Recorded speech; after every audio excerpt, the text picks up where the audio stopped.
Assalamualaikum warahmatullahi wabarakatuh. Perkenalkan nama saya Inarhan, NPM 2210-1005.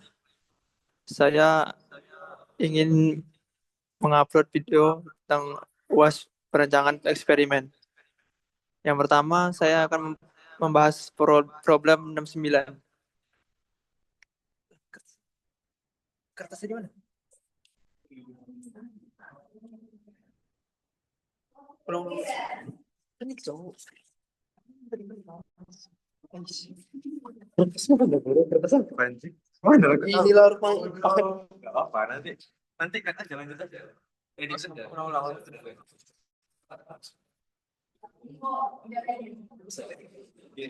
Edit lagi.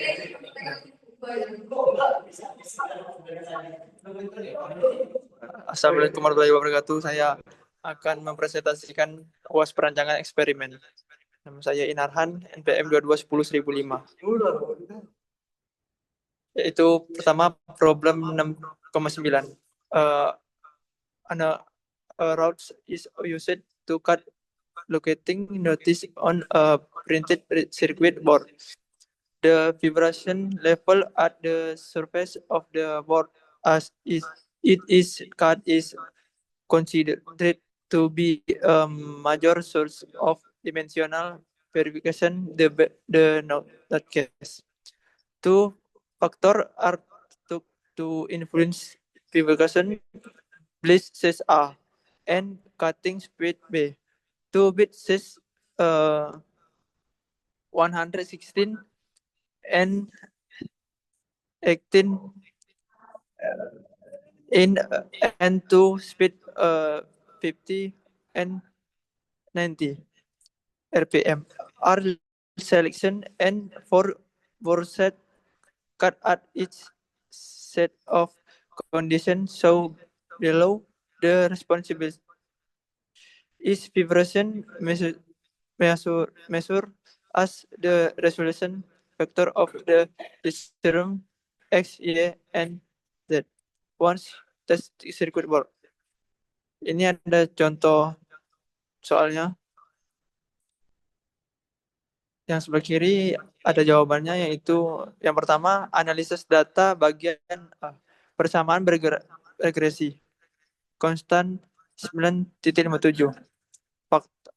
Faktor A memiliki koefisien 17,75 dengan P kurang value sama dengan 0,13 atau tidak signifikan.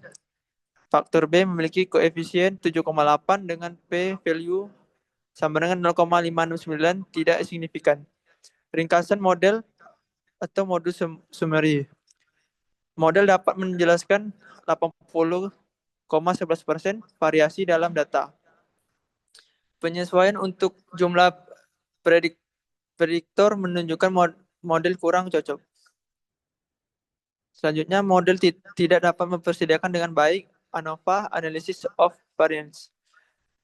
Faktor A memiliki nilai F sama dengan 3,38 dan P min value sama dengan 0,317.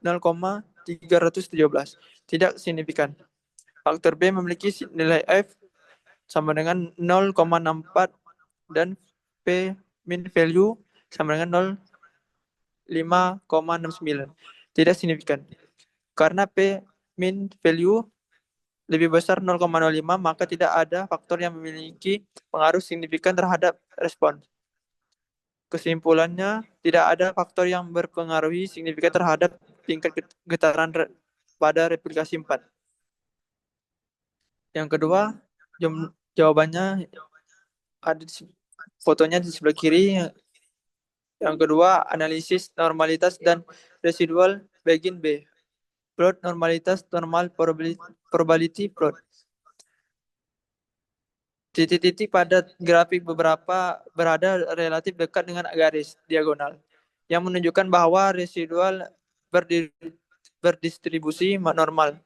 Residual is faded full. Residual terbesar di sekitar garis 0 dengan pola tertentu yang dapat menunjukkan adanya heteroksiditas atau pengaruh yang belum dimodelkan. Yang ketiga, residual terbagi dalam dua kelompok, menunjukkan kemungkinan adanya pola dalam data. Residual vs order. Yang keempat, residual menunjukkan pola sistematis yang bisa menandakan tren waktu atau efek run order. Kesimpulan secara keseluruhan, residual tampaknya memiliki beberapa pola yang dapat mengindikasikan bahwa model tidak sepenuhnya menangkap semua variasi dalam data. Nomor 2, jelaskan setiap item mengenai aplikasi dari petunjuk dalam melakukan percobaan seperti di bawah ini. Ini contoh soalnya. Ini soalnya. Yang pertama, pengakuan dan penyataan masalah atau pra-eksperimen. Langkah pertama dalam desain eksperimen adalah pengakuan dan pernyataan masalah, yang merupakan tahap pra-eksperimen. Pada tahap ini, eksperimen direncanakan dengan mengidentifikasi masalah yang ingin diselesaikan dan merumuskan tujuan yang jelas untuk eksperimen. Pemahaman yang baik terhadap masalah sangat penting agar eksperimen dapat dirancang secara efektif dan efisien. Selanjutnya, pemilihan variabel respon. Variabel respon harus dapat memberikan informasi yang berguna mengenai proses yang sedang diteliti. Biasanya ini melibatkan pemeliharaan rata-rata atau standar deviasi dari karakteristik yang diukur. Pengukuran yang baik memastikan keakuratan hasil eksperimen. Yang ketiga, selanjutnya pemeliharaan faktor, level, dan rentang. Dalam tahap ini, eksperimen harus mempertimbangkan faktor yang dapat mempengaruhi proses. Faktor-faktor ini diklasifikasikan sebagai faktor desain atau yang divariasikan. Faktor yang dipertahankan konstan dan faktor yang dibiarkan bervariasi secara alami. Rentang level faktor juga perlu ditentukan. Pemilihan desain eksperimen. Setelah perencanaan awal, pemilihan desain eksperimen menjadi langkah berikutnya. Desain eksperimen yang dipilih harus mempertimbangkan ukuran sampel, urutan percobaan, serta kemungkinan penggunaan blocking atau randomisasi untuk meningkatkan keakuratan hasil. Selanjutnya, melaksanakan eksperimen. Eksperimen dilakukan sesuai dengan desain yang telah dipilih. Hal ini mencakup pengendalian faktor-faktor yang dapat mempengaruhi hasil, memastikan kondisi eksperimen yang seragam, dan melakukan prosedur pengumpulan data dengan benar. Analisis statistik data. Data yang dikumpulkan dianalisis menggunakan metode statistik yang sesuai untuk memastikan hasil yang objektif. Metode seperti pengujian hipotesis dan interval kepercayaan sering digunakan. Penggunaan perangkat lunak statistik dapat memudahkan analisis ini. Kesimpulan dan rekomendasi. Setelah analisis data, kesimpulan diambil berdasarkan hasil eksperimen. Ini mencakup perumusan rekomendasi untuk tindakan selanjutnya dan validasi hasil melalui uji konfirmasi atau eksperimen tambahan jika diperlukan. Sekian presentasi saya. Sekian, terima kasih.